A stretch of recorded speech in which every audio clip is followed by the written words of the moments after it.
it is time for me to give you a spin on my personal chocolate chip cookie recipe, and I'm going to do a reduced sugar version of chocolate chip cookies. You can't get completely sugar-free no matter how hard I try, but there are some really great baking blends out there now to make things sugar-less, not sugarless, but less sugar. And in my defense, I don't know that I could ever go sugar-free, so more power to you guys who breeze through life and can do this, because I don't think I can. But I do this for my mother because she needs to keep her sugar under control as much as possible.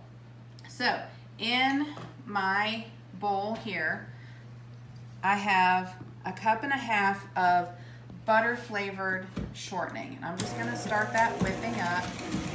Y'all, my mixer has been so beat up that if it rocks and shakes, just ignore it.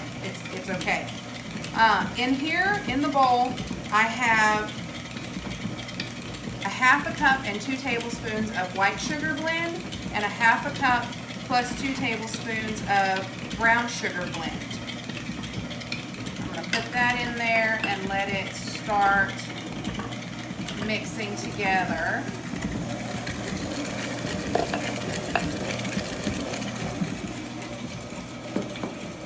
I'm gonna turn my speed up a little bit. Ooh, sugar dust went all in my throat.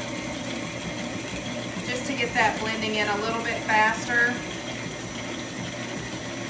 Once you start seeing it pull together and get a little creamier, you can turn it back down. I'm gonna add 3 eggs, one at a time. We always do our eggs one at a time to this. Let it mix in pretty good. Time for another egg. I have to be careful because I want to open the egg and put it in the bowl instead of in this, and that would be bad because then I'd have to send my minion who's doing my recording for me to go get me another egg. And speed it up a little bit. All right, one more egg. Yes, I am still saving my eggshells. So we're going to put that over there. Once that last egg gets incorporated fairly well,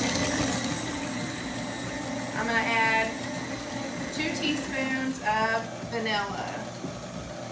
I had to open another thing of vanilla because one was almost out.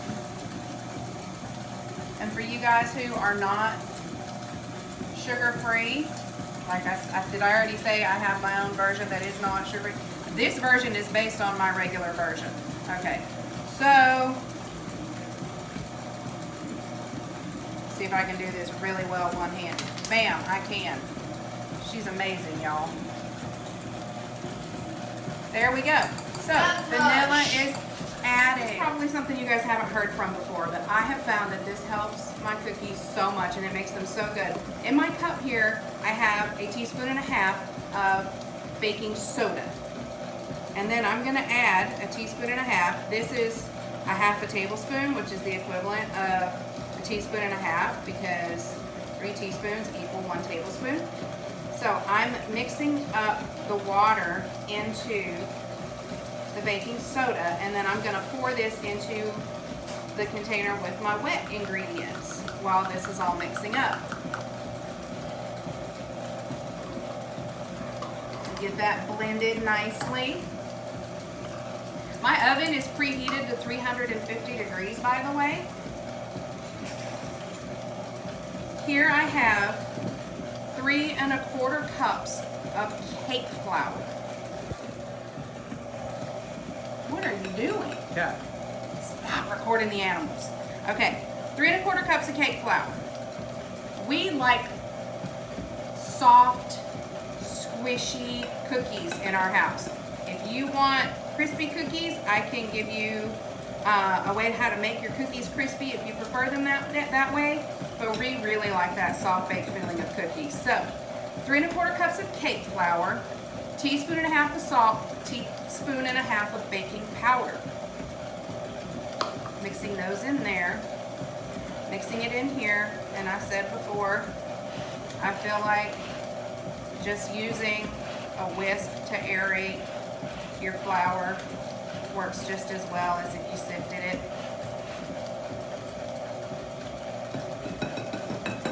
Then I'm gonna add that to my butter flavored shortening mixture a little at a time. If you add it too much at a time, Benjamin, what happens? Yeah, it stops it up. I don't know. You don't know? Yeah. You don't know what happens if you add a whole bunch of flour to a spinning wheel. Dust? All at once. Lots of dust. So, almost done. Just waiting for that to pull off the sides a little bit. Okay, I'm going to turn that down a little bit.